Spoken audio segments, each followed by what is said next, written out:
estudando a Bíblia. Tema de hoje: o que a Bíblia diz sobre a morte?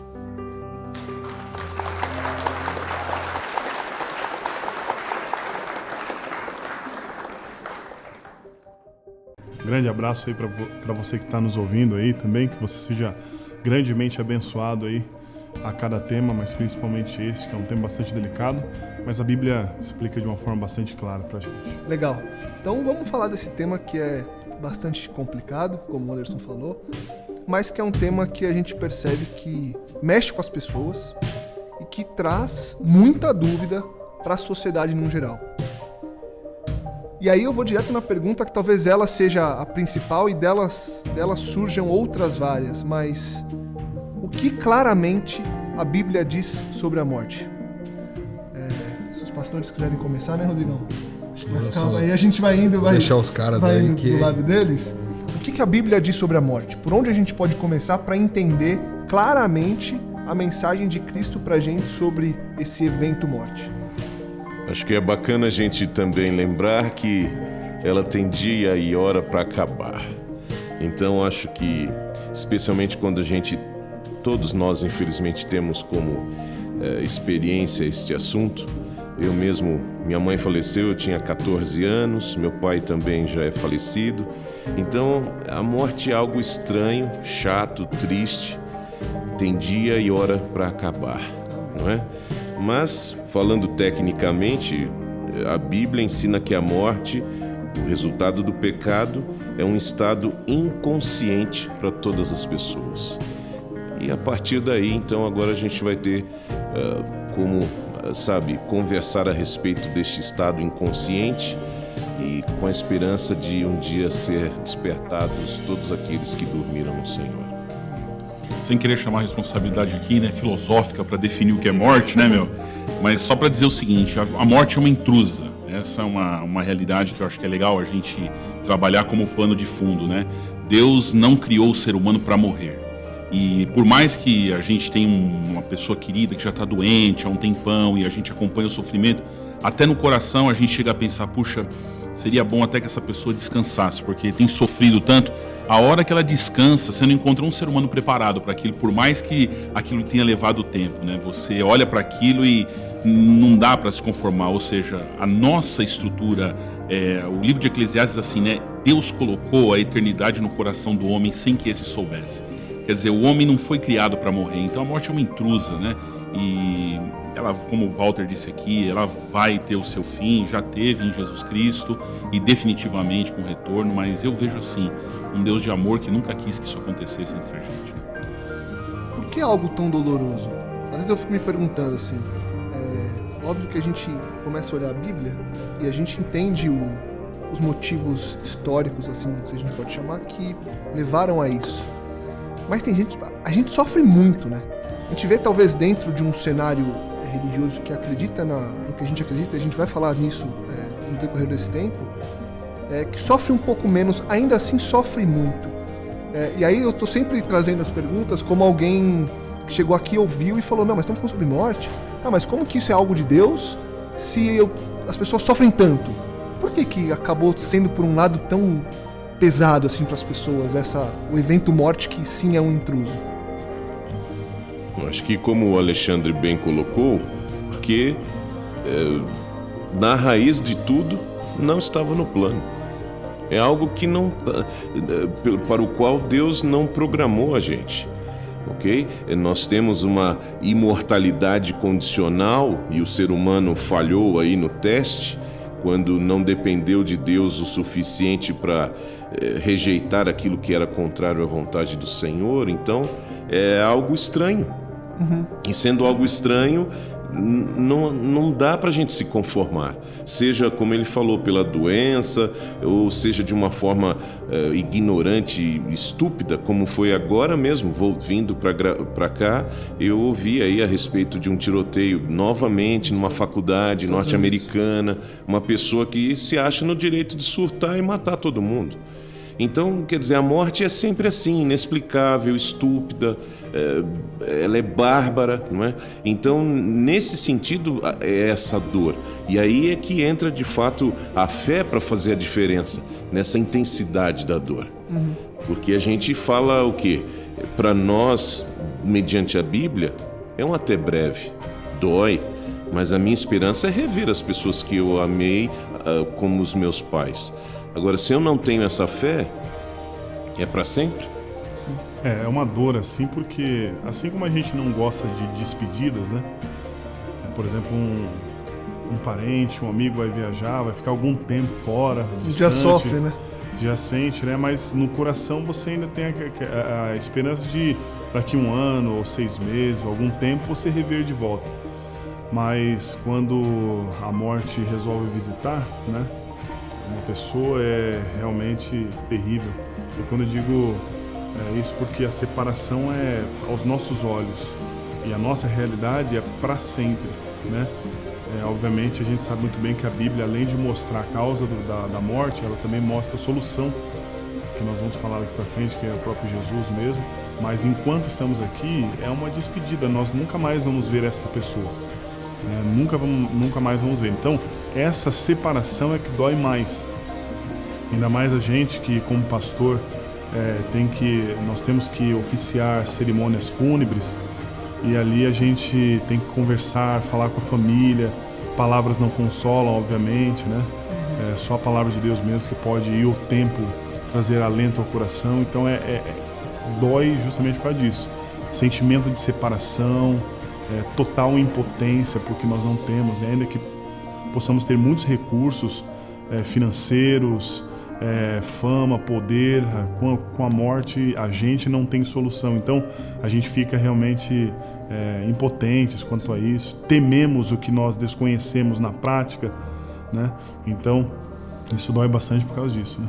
Eu penso que a morte dói muito porque a gente não tem revelação, cara. Pra mim essa é a verdade. Por isso que a morte dói demais, porque a gente não tem revelação de Deus. A palavra de Deus, ela é clara diante da morte em diversos aspectos, e a gente não conhece. E como nos falta muita fé, o pouco que a gente conhece a gente também não crê.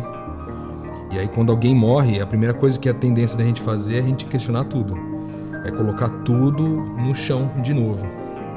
Eu falo porque a morte é uma questão que eu passei a experimentar recente. Meu pai faleceu agora em fevereiro desse ano, e quando meu pai faleceu, meu pai sempre foi uma pessoa muito importante para mim, foi um exemplo de vida, assim. Ele foi a primeira pessoa semelhante a Cristo que eu conheci aqui na Terra, meu pai. Um homem que fazia o bem para todo mundo e que era minha referência, um cara que eu pude ver Deus amando da forma como ele me amava. Quando meu pai morreu, eu me lembro que eu tinha acabado de chegar no hospital, e ele tinha acabado de entrar na emergência, não deu nem tempo de vê-lo, né? Ele tinha passado mal, foi parar no hospital, ele foi para emergência, eu tinha acabado de chegar. E aí ele ficou lá, eu ouvia os gritos dele na emergência, porque era um hospital pequeno, e eu sabia que ele estava gritando e não podia fazer nada. E aí, alguns instantes depois, o médico apareceu e disse: olha, seu pai teve 4 paradas cardíacas, a gente está reanimando ele está voltando, mas a gente não sabe o que vai acontecer daqui para frente, então esteja preparado para tudo, né? Nessa hora, eu me ajoelhei diante da porta e comecei a falar com Deus, diante da porta da emergência, falar: Deus, eu não vou pedir para você salvar ele. Eu não vou pedir para você salvar meu pai. Eu não vou pedir para você curar ele. Eu não vou pedir para você levantar ele dessa maca, porque se for a sua vontade, eu confio na sua vontade. Se for a hora dele ir embora, eu confio, porque o Senhor sabe melhor a hora de cada um de nós ir embora. Eu confio na tua vontade. E aí, enquanto eu estava falando aquilo, o rapaz voltou e disse que já tinha tido a 6ª parada cardíaca, e aí ele não suportou e veio a falecer. Eu senti que essa mesma fé que me fez ajoelhar perante a porta e pedir para que Deus não o levantasse, durante 5 minutos ela sumiu, cara. Sumiu. Durante 5 minutos assim, eu fiquei totalmente perdido. Falei: como assim, cara? Meu pai morreu. Mas eu tinha acabado de falar com Deus que aquilo que Deus queria fazer, que ele fizesse. Mas de repente ela sumiu. Mas ela durou 5 minutos, esse desaparecimento de fé. Porque 5 minutos depois ela voltou, e eu estava firme na certeza de que meu pai era alguém salvo, que salvou a vida de muita gente, inclusive a minha. E que o momento dele tinha chegado, e agora eu tinha que ter fé que Deus sabe que é o melhor para nós, entendeu? E às vezes levar alguém, permitir que alguém descanse, é definitivamente a vontade de Deus. Então acho que para nós falta muitas vezes a revelação do que a morte é. Então, às vezes, a gente não tem a perspectiva de que a morte, para nós que cremos, ela é apenas uma etapa da nossa vida, entendeu? A morte é só um percalço no meio do caminho. Ela é temporal para aquele que crê. Porque uma vez que eu morri, quando Jesus voltar, eu que criei, porque sou salvo pela graça, mediante a fé, então eu tenho certeza que no final eu vou levantar vivo. Então a morte não é uma preocupação mais para mim. Então o que dói na gente, cara, e eu acho que é isso que faz com que plante no nosso coração a vontade de viver a missão de Deus, é mostrar para as pessoas que toda a reconciliação que precisava ser feita já foi feita. E a morte agora não precisa mais ser um motivo de temer, entendeu? A gente não precisa mais temer a morte, porque a morte foi uma coisa que já está resolvida. A morte já está resolvida. Então, eu entendo que para nós falta revelação e por isso dói, cara. Lógico, ela vai doer para todo mundo, porque são pessoas que vão nos deixar e a gente vai sentir saudade delas. Sim. Mas tem um texto muito interessante que eu gosto da Bíblia, que fala aqui em 2 Coríntios 4, de 7 em diante. Ele diz assim, ó: nós temos esse tesouro, essa vida, em vasos de barro. Por que ele cita isso, vasos de barro? Porque nós somos frágeis, a vida é frágil. A gente só permanece vivo porque a vida provém de Deus. E ele diz, a gente tem isso em vasos de barro para mostrar que o poder de tudo, o poder que tudo excede, provém de Deus e não de nós. De todos os lados nós somos pressionados, mas não desanimados. Ficamos perplexos, mas não desesperados. Somos perseguidos, mas não abandonados. Abatidos, mas não destruídos. Trazendo sempre em nosso corpo o morrer de Jesus, para que a vida de Jesus também seja revelada no nosso corpo. Pois nós que estamos vivos, somos sempre entregues à morte pelo amor de Jesus, para que a sua vida também se manifeste no nosso corpo mortal. De modo que em sua morte, de modo que em nós atua a morte, mas em vocês a vida. Está escrito, cri, por isso falei. Então quer que a morte não te machuque mais, ao ponto de te deixar desanimado e tal? Creia no que a palavra de Deus tem a dizer. Deixa eu pegar ainda uma carona na tua pergunta, Lucas, e só pensar da seguinte forma, né? A morte associada ao sofrimento. Na verdade, o sofrimento não está diretamente ligado à morte. Ele está ligado ao que ela ocasiona, né? Porque a criatura, todos somos criaturas, né? A criatura é refém da existência, a gente é refém de existir. E existir é ser. Então, quando a gente olha a morte, a gente pensa assim, essa pessoa não vai ser mais. Ela não vai estar mais, eu não vou mais ouvir ela falar, ela não vai mais me tocar, ela não vai poder conversar comigo, mas ela deixou a marca aqui da sua existência. Então, essa marca da existência faz com que a gente se sinta doído de não conseguir mais olhar para a existência daquele ser. Sim. E aí eu acho que a gente podia separar bem a morte em dois conceitos muito básicos, assim, para mim muito claros na palavra, que é o seguinte: a morte como separação, a morte eterna, a morte como salário do pecado, a separação de Deus, a morte finish, acabou, você não tem mais retorno. E a morte, que é, como você disse, uma interrupção. Ele é um sono, ela é um momento, ela é um estágio, se é que a gente pode chamar assim, onde em Jesus Cristo, lá em João 11:25, eu sou a ressurreição e a vida. Quer dizer, ela é temporal, ela é um período de tempo. Ou seja, quando Deus declara, muitas vezes na Bíblia, onde ele diz, eu sou, Deus ele é a plenitude da existência. Sim. E ele otorgou essa existência ao ser humano e permitiu que a gente desse vida. Ele nunca otorgou ao ser humano a liberdade da morte. Ou seja, a gente casa, a gente vive, tem filhos, quer dizer, a gente está sempre aqui para dar vida. Então, quando a gente se depara com o roubo da vida, com a desilusão da perda da existência, a gente descamba. Por quê? Porque os nossos olhos não foram feitos para ver isso, entendeu? E aí a gente entra num paradoxo. Se todo mundo é refém da existência, como a gente pode deixar de existir? Quer dizer, a cabeça do ser humano, a criatura não foi criada para deixar de existir. Porque para nós tudo tem começo. Para Deus não tem começo porque ele é eterno. Mas pra gente tudo tem começo. Exato. E como que eu posso deixar de ser? Então isso é um negócio doído. Por isso que não só sofrimento, mas medo da morte. Sim. Então a gente sofre, mas tem muita gente com medo da morte. Medo da morte. Por quê? Porque é o cessar do meu ser. Depende do conceito da morte em que você vai abraçar. Se você for abraçar a morte como separação eterna, então pode ser que você tenha que conhecer Jesus como Salvador da sua vida. Sim. Mas se você for abraçar a morte como o conceito de um sono, ora, se é um sono, você não vai saber quanto tempo dormiu, né? Exato. Então, se eu morri hoje, e eu abrir o olho amanhã com o retorno dele, eu dormi quanto tempo? Eu sei lá, simplesmente o tempo parou para mim ali, né? Exato. E antes da gente prosseguir nesse ponto do... o que é esse ponto da ressurreição, para a gente entrar mais a fundo, queria que a gente voltasse um pouco, e de uma forma até rápida, porque eu acho que é algo mais de senso comum, se vocês acharem que não também, a gente vai mais fundo. Mas o histórico da morte. Então assim, a gente falou que é um intruso, mas onde surge a morte? Para quem, sei lá, chegou hoje, clicou lá, metanoia, é legal. Uma pessoa que não conhece a Bíblia tanto, ou que ainda tem dificuldade de entender. Onde surge a morte na história? Onde que a Bíblia fala, vocês são eternos, agora vocês não são mais? Onde está isso aí?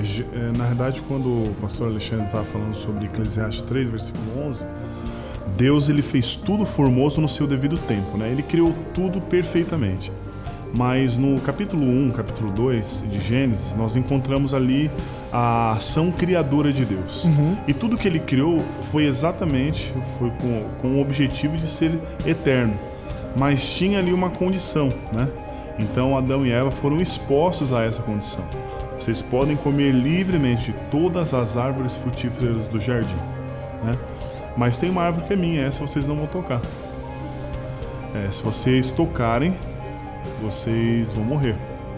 Essa palavra eles não conheciam, né? Eles não conheciam nem definição, nem quase nada, porque nunca nada tinha morrido ali para eles, né? Não sabemos quanto tempo eles passaram nesse estágio aí, mas eles nunca da eternidade, né? O estágio do ser eterno.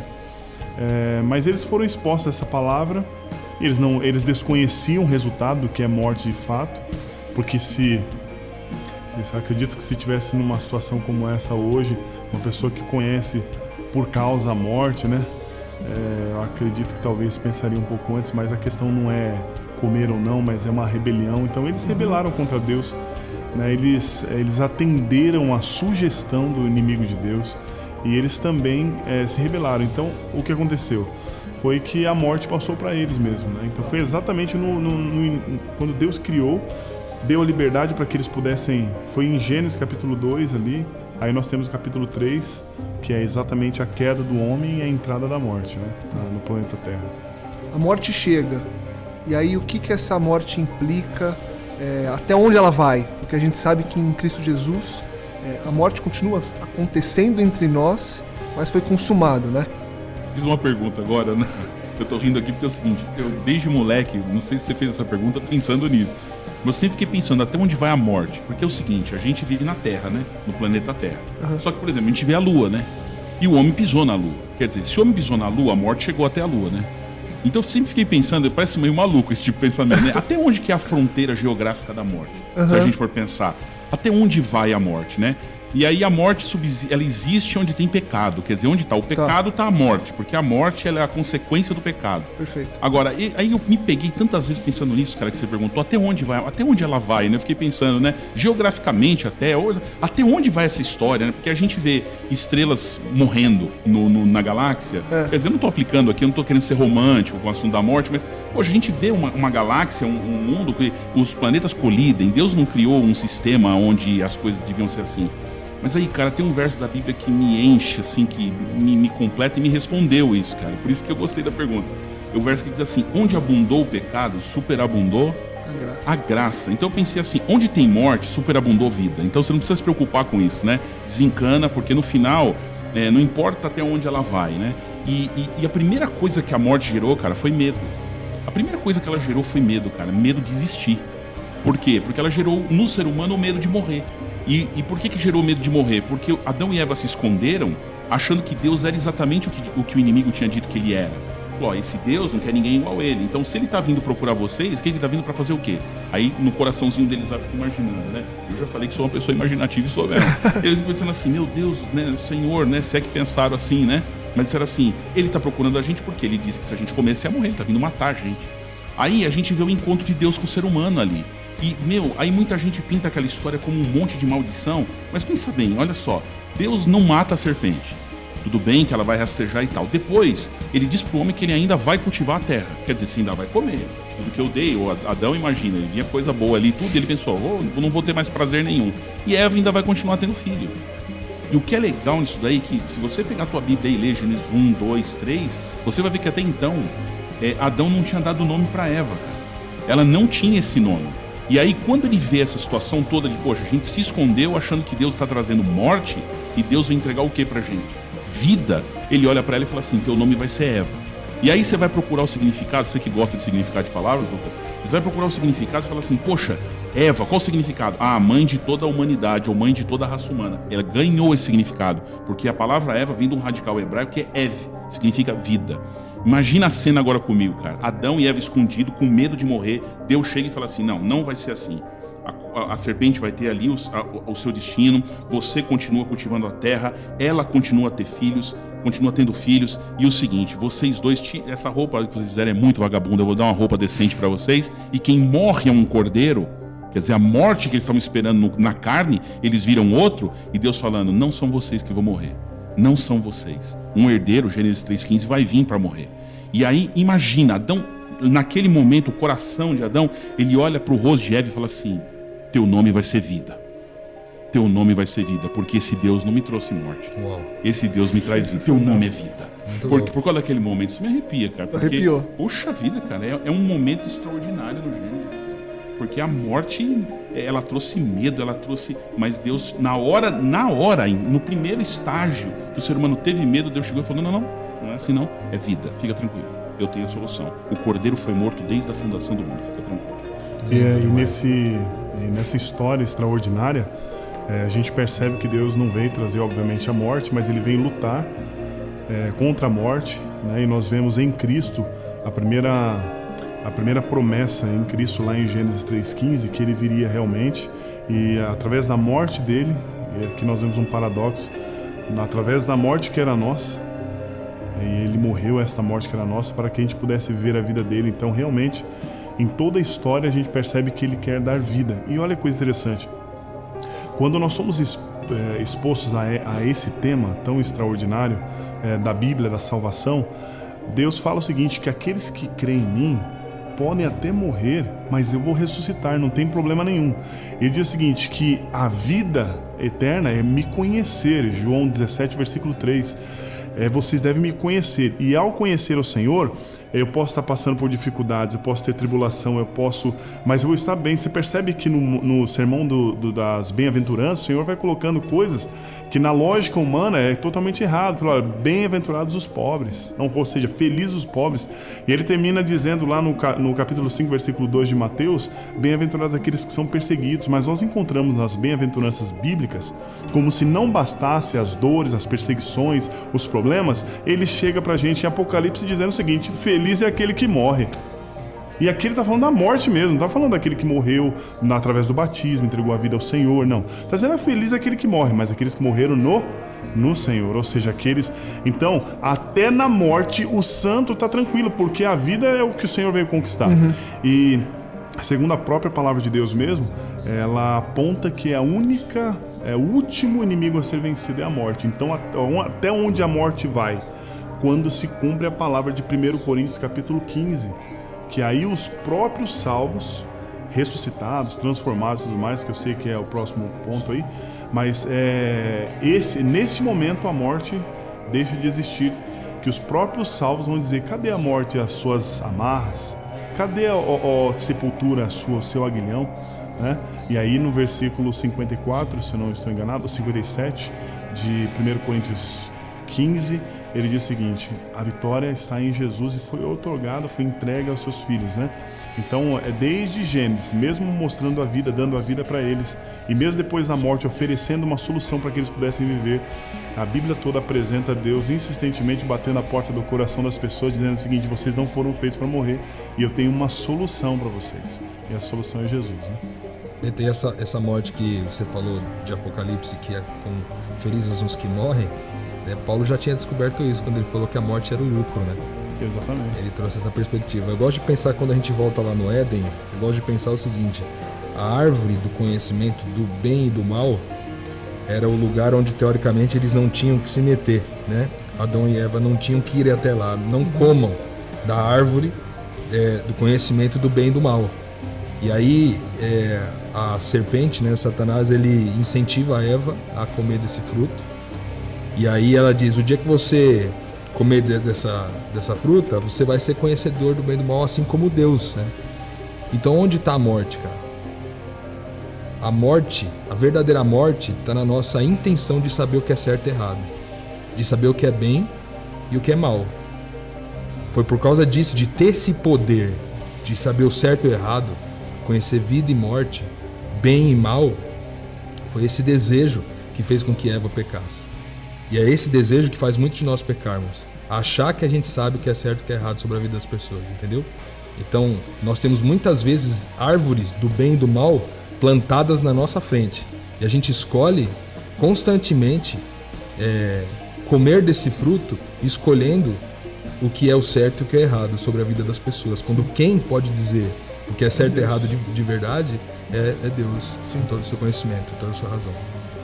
E aí que eu acho que também fica interessante a gente entender a morte como lucro, por ser, como a Bíblia fala, a cessação da vida, não tem participação com quem está vivo, porque para quem morre e depois continua vendo o que está acontecendo com quem está vivo e são as pessoas que ele ama, o sofrimento, a dor, é tortura. Seria tortura para os dois lados, né? Então, até nisso, quando se fala que a morte é lucro, a gente tem que pensar que como Deus é justo nisso também. Morreu, parou. Você não tem participação com nada. É um sono, você está ali e o que fica é a sua memória, a sua marca, como o Alexandre disse. Então, não é necessário que a gente recorra a saber a opinião dos mortos, porque eles não têm opinião. De acordo com a Bíblia, eles não têm participação. Que se tivessem, eles iam sofrer muito, vendo tudo o que acontece aqui ao nosso redor nesse mundo de pecado. Então, é lucro mesmo, porque acaba e na esperança na qual se morre, quando voltar à vida depois a esse sono, é a glória e de fato para sempre, né? Legal. Então em tudo isso, de fato Deus é justo. Legal. Você tocou num ponto, pastor, que eu acho que é o ponto agora da virada da conversa. A gente entendeu agora, acho que o fundamento de onde vem, por que vem, que tem uma solução. Aí o cara tá ouvindo lá e ele pensa de uma outra forma, ele pensa talvez o inverso do que você falou, pastor. Tem muita gente, claro, no Brasil e no mundo, que acredita em vida após a morte. E muita gente que diz que tira isso da Bíblia. E aí eu queria trazer essa discussão para a gente fundamentar pelo lado que a gente tem como crença e base, de onde tira-se isso e onde a própria Bíblia nega essa possibilidade de vida após a morte. Posso dar só uma pincelada Por favor. Detalhe que tem a ver com isso que você está falando agora, mas antes de entrar na questão em si. A hora que o pastor Walter estava falando e a gente conversando aqui, eu tenho certeza que tem muita gente ouvindo a gente que está pensando assim, mas peraí, vocês estão falando o quê? Que quando a pessoa morre, ela não pensa, ela acabou, mas depois ela volta. E é muito importante você colocar esse ponto, por quê? Porque a questão é, por que a gente quer entender a morte? E o nosso entendimento da morte é uma busca por uma verdade sobre um assunto ou é uma busca por aquilo que vai me trazer um consolo imediato ao coração? Então você tem que entender isso. Porque a minha busca, né, pelo anseio de querer saber, tá, e depois então, morreu, o que se processa? Tem que saber discernir muito bem entre o seguinte, o desejo do ser humano em querer algo que momentaneamente possa te afagar, ou realmente você quer descobrir a verdade sobre isso. Por quê? Porque eu posso afirmar, antes da gente entrar no assunto agora, que aquilo que pode aparentar dar mais consolo, no final, se fosse real, daria muito mais dor de cabeça. E aquilo que aparentemente é mais dolorido, no final, vai ser a maior alegria. Então Deus não põe uma verdade pra gente sofrer com ela. Pelo contrário. É porque, eu não sei como é que vocês comem pizza, né? Mas eu gosto de comer pizza começando pela borda. Depois eu como um miolinho que é mais gostoso, onde tem mais recheio e tal, né? Eu vejo Deus trabalhando com a nossa vida assim. Pode ser que num momento pareça estar comendo a borda, mas calma aí que o recheio vai chegar, entendeu? Entendi. E aí, pensando nessa parte boa, e até usando de novo, talvez repetindo a pergunta pelo gancho que você deu de novo, que é um gancho que realmente tinha a ver, onde a Bíblia diz desse consolo, porque é um consolo que não sei se vocês pensam diferente, mas essa parte de você crer que existe algo além dali é um consolo, que é algo temporário também. Eu tenho agora, posso fazer, posso falar, posso isso, posso aquilo. Onde vem, se é que vem, da Bíblia, e onde a Bíblia diz que não é assim, o que eu vou te dar é algo muito mais prazeroso, muito mais concreto e eterno. O start, no meu ver, tá aqui, ó. Deus disse, vão morrer. A serpente disse, não vão. O start tá aqui dessa história. O que Deus disse e o que a serpente disse. Deus disse, se isso entrar, vocês vão morrer. A serpente diz, não, se isso entrar, vocês vão viver para sempre, fica tranquilo, vocês vão ser como Deus. Ou seja, o que está em jogo aqui são duas plataformas. É o que Deus disse e o que a serpente disse. E as implicações das duas falas. Então a crença de que a morte é um final e a crença de que não há morte, mas vida mesmo em pecado. Então aqui está o start.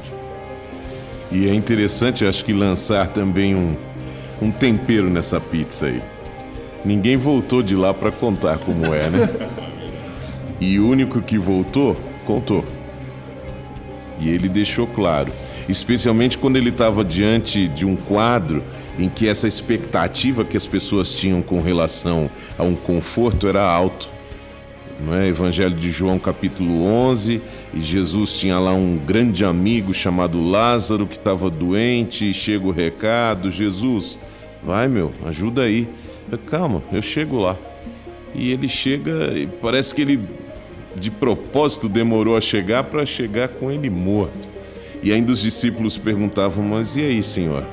Ele morreu? Não, nosso amigo Lázaro está dormindo.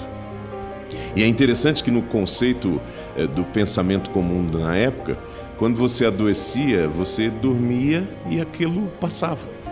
Então os discípulos ficaram confortados. Não, beleza, está dormindo, então vai melhorar. Está dormindo, está bem. Tá bem.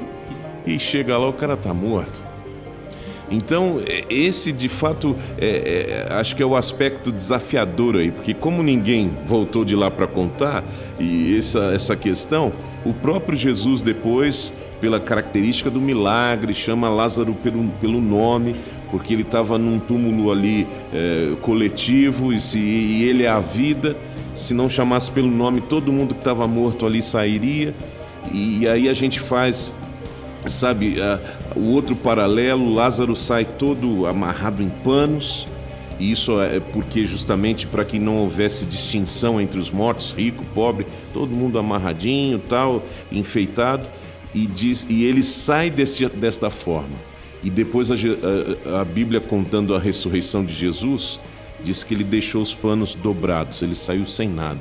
Ou seja, Lázaro saiu enrolado nos panos porque ia voltar para aquele lugar. Jesus saiu deixando os panos lá dentro da sepultura, que não voltaria nunca mais. Então, essa compreensão de fato, no sentido de que para você querer entender a morte, como que a gente pode explicar a morte? Só pelo que a gente sente na pele quando perde alguém que ama mesmo, ou você se sente ameaçado de morte. E não é difícil para a gente que vive no contexto que a gente vive. Eu acho que dá para levantar a mão até quem está ouvindo a gente aí, quem nunca foi assaltado. E com um revólver no meio dos olhos e tal, já passei por isso. E você vê ali, falei, bom, agora foi, né? O Walter, e se morreu, foi para a glória. Esse Jesus está trazendo ele de volta da glória para essa vida aqui, para quê? Para quê? Que perfil tem esse Jesus que vai lá e fala, glória não, volta aqui, você vai ter que viver mais um tempinho aqui, então, vai sofrer mais um pouquinho. Quando a gente busca, então, querer, como ele falou, poxa, nesse conforto, será que eu não posso falar com essa pessoa que se foi, para ela me confortar? Conversa com quem entende mesmo desse assunto. E você vai perceber pela Bíblia, em várias passagens, Jesus falando que a Bíblia é o sono, a Bíblia em Eclesiastes, que já foi citado aqui, a gente tem tempo para tudo, até para morrer. Não é? Até para morrer, infelizmente. Mas graças a Deus que não é uma morte eterna, como deveria ser. Alguém já pagou, como foi dito aqui. Não é? Então, nesse aspecto é que eu me animo em falar que eu prefiro acreditar no que Jesus disse, no que Deus disse lá no jardim, do que crer no que a serpente disse. Porque é aí que vai estar o diferencial. Você sabe de alguma coisa que realmente tem um problema momentâneo na borda, mas o recheio, uau. É o recheio, né? É o recheio. É uma das definições assim da Bíblia a respeito da morte, bem clara, nós encontramos em Eclesiastes mesmo, no capítulo 9, aqui foi referido o capítulo 3, né, que há tempo também até de morrer, né? Mas o capítulo 9, ele fala bastante claramente como que é o estado dos mortos, né? Então, esta é a visão bíblica, é a palavra de Deus falando. Aí no versículo 5 do capítulo 9 diz: sim, os vivos sabem que vão morrer. Eu estou lendo a Nova Tradução Linguagem de hoje. Sim, os vivos sabem que vão morrer, mas os mortos não sabem de nada, então eles não têm consciência. O versículo 5 diz que eles não têm consciência de absolutamente nada. Eles não vão receber mais nada e estão completamente esquecidos. O versículo 6. Os seus amores, os seus ódios, as suas paixões, tudo isso morreu com eles. Nunca mais tomarão parte daquilo que acontece neste mundo. Então você percebe que a própria palavra de Deus exclui qualquer possibilidade de que quando a pessoa morre, ela venha ter com algum outro vivo, porque a Bíblia diz aqui no versículo 6 que nunca mais eles tomarão parte com os vivos, nunca mais. Neste mundo aqui não. E aí ele dá o conselho, portanto vai em frente, coma com prazer, beba alegremente, Deus já aceitou com prazer o que você faz. Aí o versículo 10, ele é contundente, dizendo: tudo que você tiver de fazer, faça o melhor que puder, pois no mundo dos mortos não se faz nada. Ali não existe pensamento, nem conhecimento, nem sabedoria, e é para lá que você vai. Isso é muito claro, né? Muito claro. Não tem, acho que isso não abre precedentes. Agora, fazendo jus aqui ao nome desse podcast, né, Metanoia, vamos dar nome aos bois, porque a verdade é a seguinte: ou você acredita que morreu vai pra glória, ou você acredita que morreu, fez alguma coisa que não foi legal, reencarna pra dar uma arrumada no teu karma, ou você acredita que morreu e acabou mesmo, ou você acredita que morreu e vai ressuscitar. Então, as 4 crenças, elas são incompatíveis entre elas. Por exemplo, se você crê que morreu, acabou, você não está nem preocupado com esse assunto de morte. Sim. Você vai estar tranquilo aí e tal, você sabe que você tem um período de vida para viver, você Bota vive como quiser. Bota um gás na Babilônia. E adiós, amigos. É isso aí. Tranquilo. Tá? Segundo, morreu e foi para a glória. Ok, se você acredita que morreu e foi para a glória, a pergunta que eu deixo no ar é a seguinte: se você acredita nisso, você não pode acreditar na ressurreição do corpo. Por quê? Se você morre e vai para a glória em espírito, voltar para o corpo é uma regressão. Já que na crença o estado espiritual é superior, é mais nobre, do né? que o estado no vaso de barro, entre aspas, né?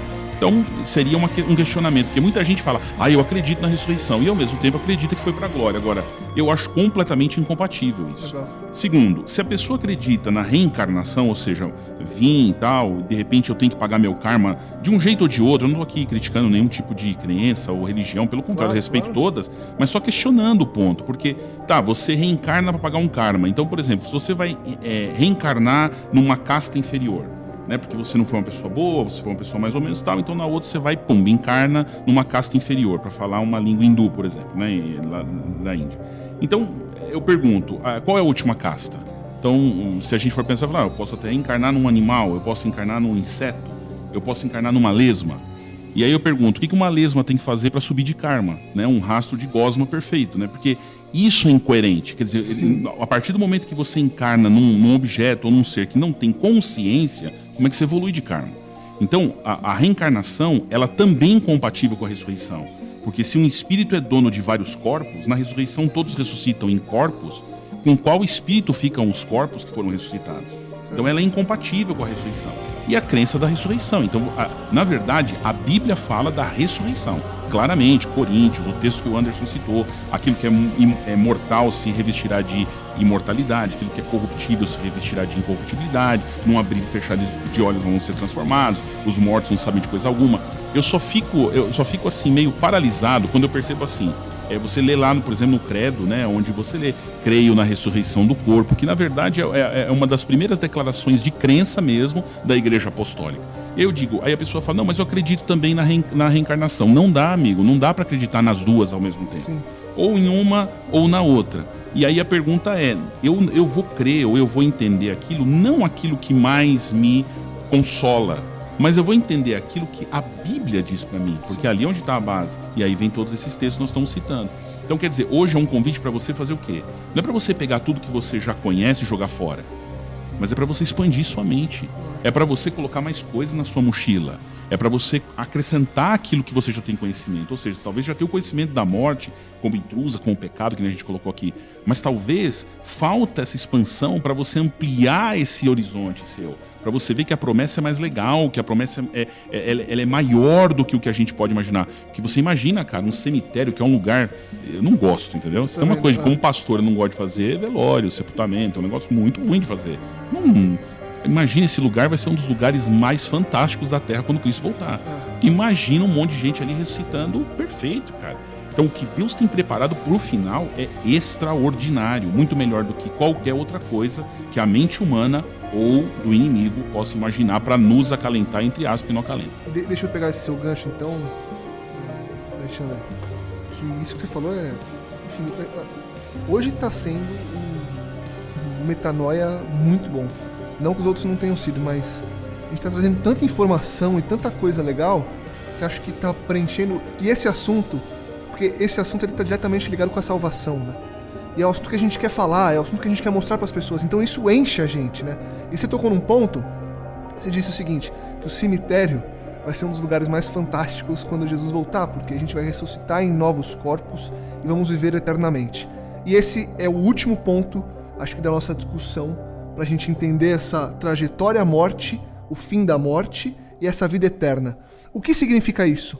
Para a pessoa que não tem a concepção do que se trata exatamente isso, o que é essa ressurreição no corpo novo, para onde a gente vai e há mesmo a vida eterna?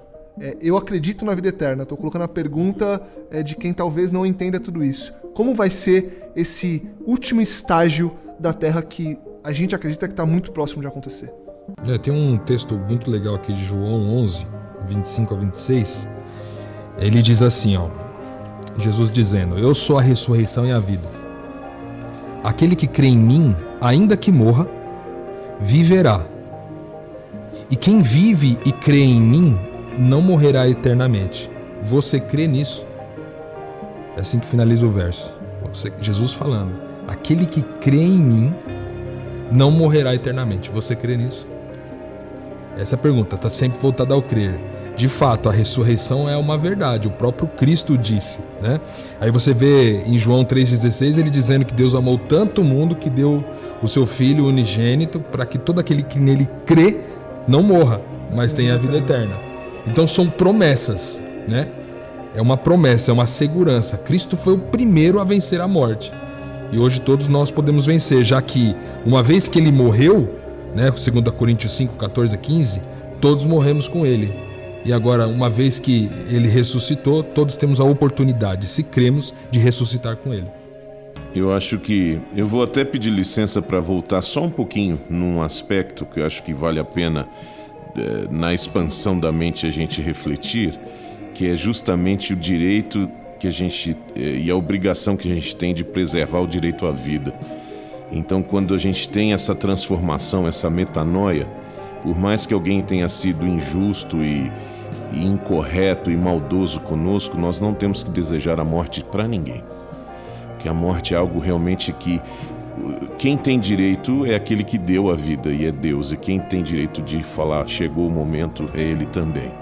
Então, quando você pergunta como que vai ser esse depois, esse para frente, nada melhor do que a Bíblia. 1 Tessalonicenses capítulo 4 e a partir do verso 13, o apóstolo é muito claro aqui dizendo, ainda vos declaramos por palavra do Senhor isto, nós os vivos, aqueles que ficarmos até a vinda do Senhor, de modo algum precederemos os que dormem, porquanto o Senhor mesmo, dada a sua palavra de ordem, ouvida a voz do arcanjo, ressoada a trombeta de Deus, descerá dos céus, e os mortos em Cristo ressuscitarão primeiro. Depois nós, os vivos, aqueles que ficarmos, seremos arrebatados juntamente com eles entre as nuvens, para o encontro do Senhor nos ares, e estaremos para sempre com o Senhor.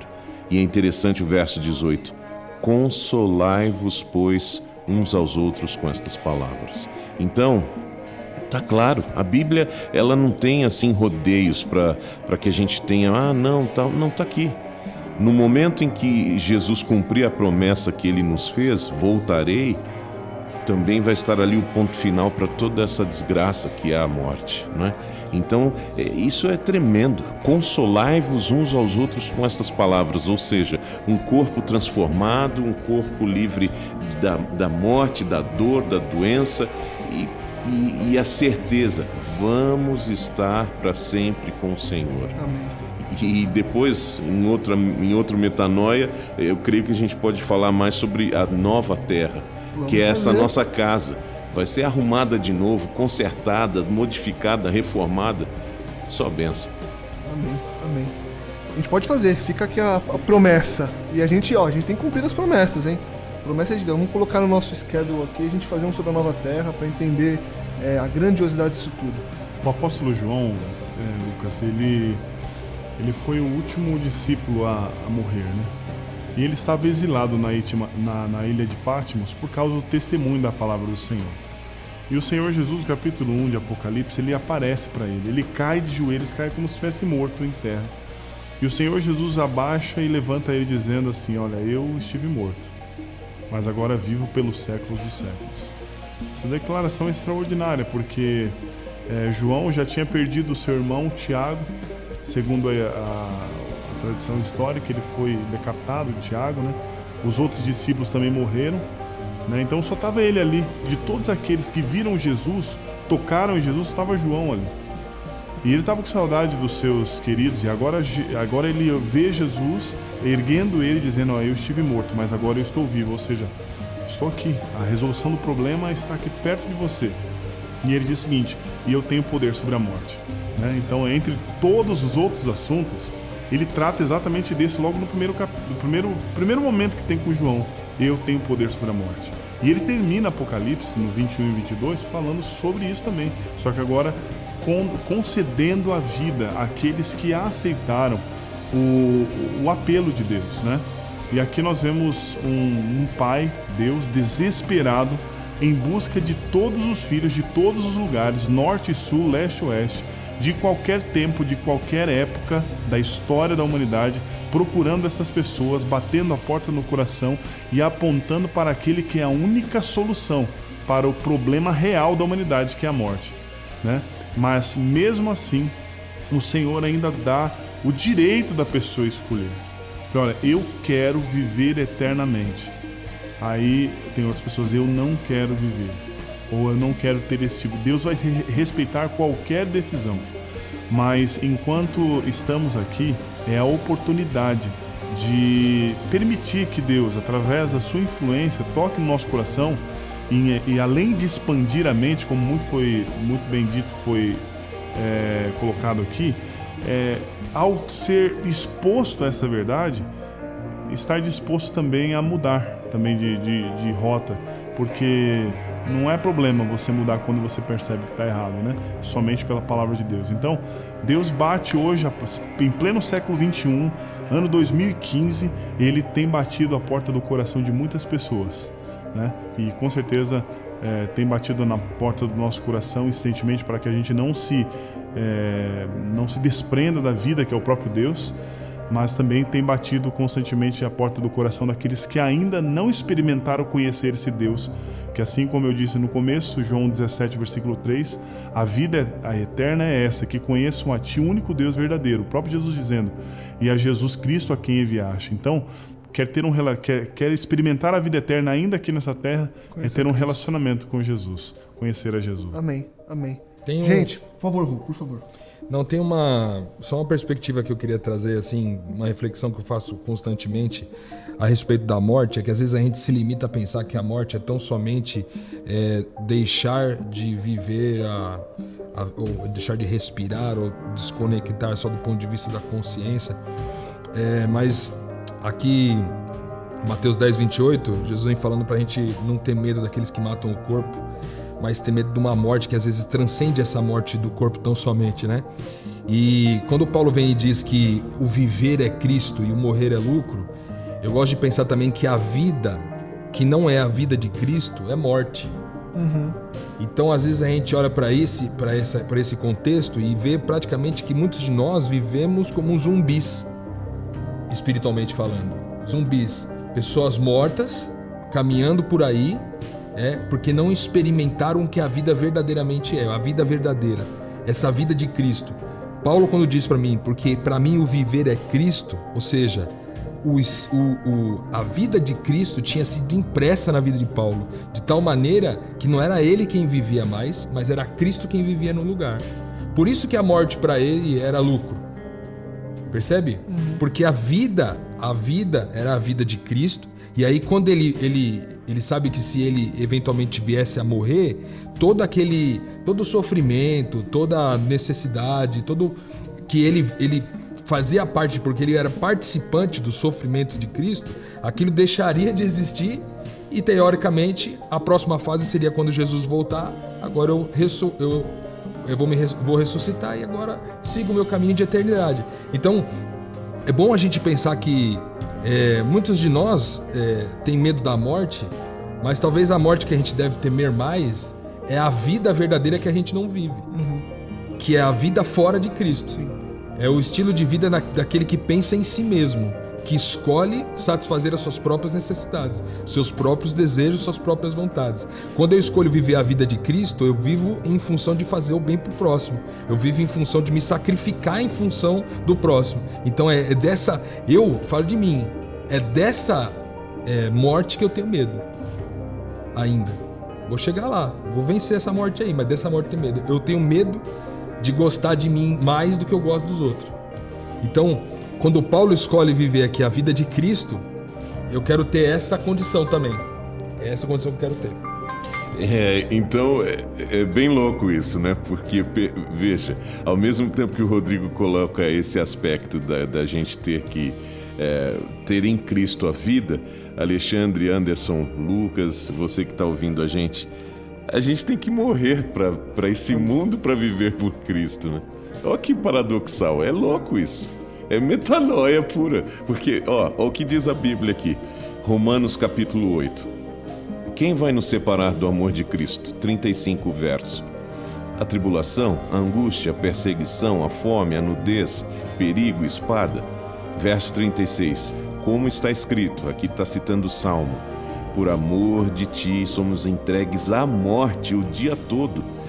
Fomos considerados como ovelhas para o matadouro. Em todas estas coisas, porém, somos mais que vencedores por meio daquele que nos amou. Então veja, a gente morre. E de que forma que a gente morre quando a gente escolhe viver para Cristo? Pode morrer uma carreira profissional por amor a Jesus. Pode morrer um namoro, um amor. De alguma forma, Bens. Olha, bens, sabe? A gente tem que entender esse paradoxo. Então, nesse contexto de morte, e é por isso que é maravilhoso, né? Porque Jesus lança esse desafio. Eu te dou a morte e a vida. Escolha a vida. E aí, escolha a vida. Isso talvez ressignificaria muito o Salmo 23, que você falou. Por quê? O Salmo 23, a ovelha vem sendo cuidada, né? Se eu passar, né, pelo vale da sombra da morte, né, não temerei mal algum, porque sua vara, o cajado me consola, tal, né? Aí você vai caminhando. Só que no fim, tem uma mesa preparada na presença dos inimigos, e a gente sempre, na nossa soberba, na nossa vaidade, a gente acha que aquela mesa que foi preparada, ela foi preparada como se fossem uns convivas ali, pessoas que estão reunidas para partilhar de um mesmo pão, quando na verdade eu ali sou o prato principal. Eu comecei a minha carreira de vida de Cristo sendo ovelha, mas no final eu sou entregue como cordeiro. Às vezes tendo que entregar a minha carreira, às vezes tendo que entregar um relacionamento que não leva a nada, eventualmente dando a vida nesse ponto. E isso é tão verdade que Jesus ele diz assim: ninguém tirou a minha vida, eu mesmo a dei. Então é uma escolha nossa dar a vida, como foi a escolha de Cristo, dar a vida para que outros pudessem viver. Nós sermos o cordeiro que no final, na mesa dos inimigos, se torna o cordeiro, a entrega, a oferta, o sacrifício em favor do nosso irmão. que começa com um morador de rua, mas ele não termina aí. Pode ser minha esposa, meu filho, minha mãe, meu pai. As boas novas, na verdade, é uma moeda de dois lados. As boas novas do Evangelho é que a morte é vida e que minha vida, para mim mesmo, é morte. Então, as boas novas é sempre uma moeda de dois lados. A gente vê um Jesus com medo de morrer no Getsemane, mas não com medo da morte. Ele está com medo do que ela simbolizava ali, porque só ele experimentou separação. Quando ele morre, o momento mais glorioso do ministério de Cristo não é a morte. A morte é a garantia da boa nova, que é a ressurreição. Quando ele chega e aparece para os discípulos logo depois da ressurreição, imagina como esses caras estavam ali. Ele chega e diz assim: paz, gente, fiquem em paz, eu estou aqui. Você imagina Pedro ali sentado do lado de João, e João olhando para Pedro e um olhando para o outro, dizendo assim: acabou, ele venceu a morte, acabou, não tem mais o que segura a gente aqui. Agora vamos embora, né? E aí é onde a gente vê o tamanho da incredulidade de Tomé. Sim. Não, mas peraí, não é possível. Posso encostar para ver se isso é verdade? Porque não é possível, tem que ser verdade. E aí Tomé é extraordinário, quer dizer, a boa nova do Evangelho é que ele venceu a morte. E a separação que ele experimentou naquela cruz, você não precisa experimentar, nem eu, e nunca vamos experimentar. Amém. Porque ao olhar para ele é só vida, mesmo que venha a morte. E minha vida morre, mas na verdade eu encontro a vida. Amém. E é por isso que não dá para concordar com quem afirma que a cruz foi o fracasso de Jesus. Isso é um equívoco. Um absurdo. Um absurdo. Ela é a garantia, né? É uma blasfêmia. A cruz, nesse contexto da morte, a cruz é a nossa vitória. É o pisar ápice da cabeça da serpente, Total. quer dizer, é o último golpe. A cruz não é o ponto glorioso, mas ela garante o ponto glorioso. Que sem ela não haveria ponto glorioso na história da humanidade. Porque não pode haver ressurreição onde não houve morte. Né? Não é Exato. verdade?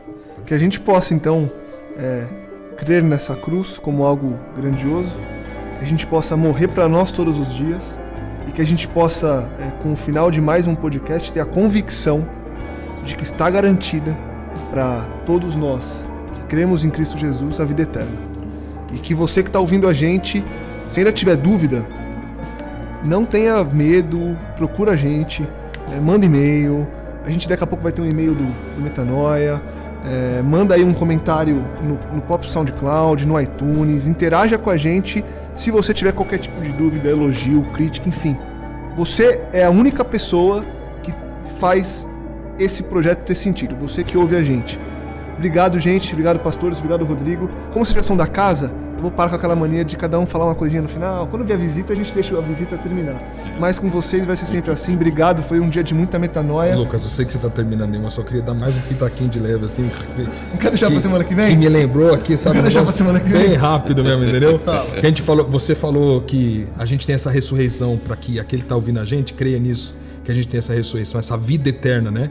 Eu só gostaria de lembrar que a vida eterna não começa depois que a gente morre. Já é agora. Mas ela começa a partir do momento que a gente crê. É isso aí. Valeu a pena.